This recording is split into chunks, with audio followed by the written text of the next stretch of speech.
Before the training, I noticed that not only were our clients closed to adoption immediately, but I noticed a lot of our own counselors, as Crisis Pregnancy Center counselors, their hearts were also not 100% towards adoption. There was a lot of reserve there.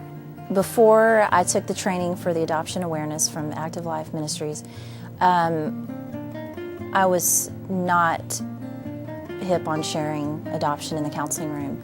After I took the training, not once but twice, I'm a believer that knowledge is power, and so the more information I could get into my memory, the better I was going to be able to present the adoption option in the counseling room. And so I knew that it wasn't just as important for our clients for this training, but it was important as counselors, as Crisis Pregnancy Center counselors.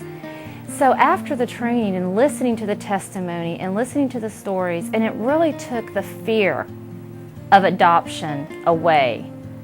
It took off this, it's not a dirty word. It was still almost whispered. Even inside of Pregnancy Center Ministries, it's still almost like this one word that you stay away from.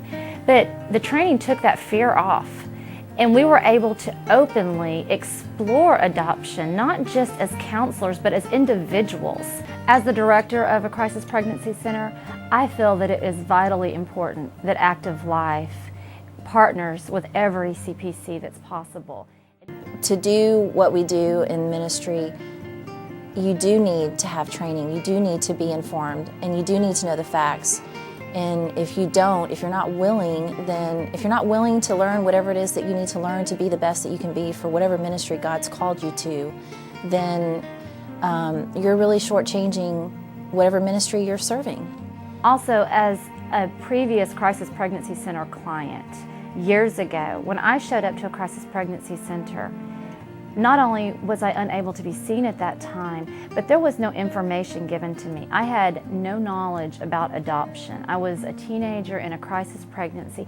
I did not want to abort, but I could not see out of that crisis. I truly believe if there had been a ministry or adoption had not been such a taboo word, and someone could sit down with me and say, you know, you don't have to do this, you don't have to do that, but we have a different avenue for you to look at. I do believe that I would have chosen life and chosen adoption for this child. And that is why I think it is so extremely important that we do have Active Life in Crisis Pregnancy Center Ministries, because not everyone is called to parent, but we most certainly are all called to choose life.